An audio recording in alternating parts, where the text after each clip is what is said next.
Sa silangang pintuan ng lalawigan ng Quezon, matatagpuan ang bayan na may 36 na barangay, isang bayang hitik sa kasaysayan, pinagpala ng masaganang kalikasan at pinagyayaman ng matatag na kultura.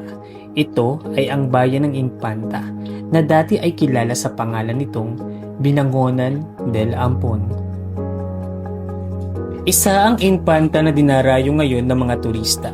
Noong April 1 to April 5, 2026, nagtala ng 235,578 na mga turista ang bayan na ito.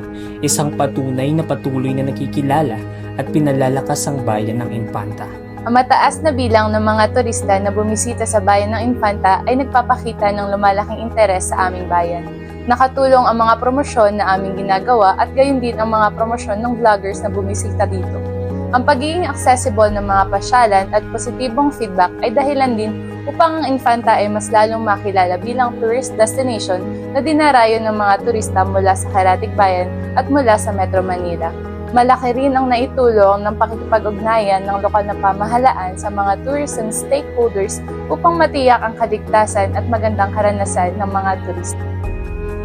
Isa rin itong bayang umuunlad sa larangan ng agrikultura, kung saan ang pagtatanim ng gulay at iba pang pananim ay nagsisilbing pangunahing kabuhayan ng maraming pamilya.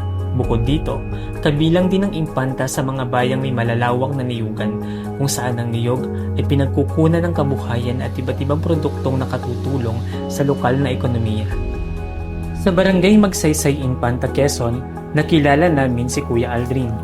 Isa sa hanap buhay ni Kuya Aldrin ay ang pagniniyog. Ayon sa kanya, ang presyo ng niyog ay nakabatay sa laki at sukat nito.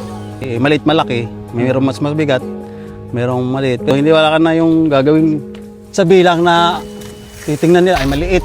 Pilikan dayain na medyo maliit, gagawin nilang 3. Ang isang malaking niyog ay naibebenta sa halagang 10 piso hanggang 13 bawat piraso. Samantala, ang mga katamtamang laki ay binibilang na 2 piraso sa isang presyo, habang ang 3 maliliit na niyog ay katumbas din ng isang presyo. Ipinapakita nito kung paano naapektuhan ng kalidad at sukat ang halaga ng bawat ani. Kunya, kada 2 hanggang 3 buwan.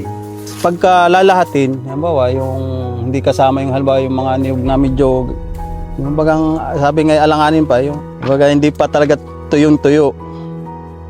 Pero sa namimili, pag ganun, tinitingnan nila, yung namimili mismo, nire-reject din nila yon. Ang pag-aani ng niyog ay nangangailangan ng tiyaga at tamang panahon. Ayon sa mga magsasaka, maaaring tumagal ng hanggang 3 buwan ang pag-aani. Depende pa rin ito sa lawak ng niyugan. Pero ano nga ba ang pangunahing hamon na kinakaharap ng mga magniniyog sa kasalukuyan? Halimbawa, ganyan, buo, may mga basag na. Ang gagawin, ginagawan ko na, yung kinukupra na. Reject na yun, siyempre, back na eh. Kaya naman, siyempre, yung mamimili kasama sa binili nila yun. Gayunpaman, hindi nawawala ang mga hamong kinakaharap ng mga magniniyog. Dagdag pa rito, ang mababang presyo ng niyog at patuloy na nakakaapekto sa kanilang kabuhayan. Sabi nga, dagdag. Hindi man pwedeng sa niyog lang, kasi matagal nga, ilang buwan. Diba? Isabot ka lahat, hindi man doon nakakasa. Kumbaga, ikon lang, dagdag, kita. Kaya iba nagtatanim ng mga gulay, saging, at least, may doong. Kaya karamihan niyugan, may sagingan.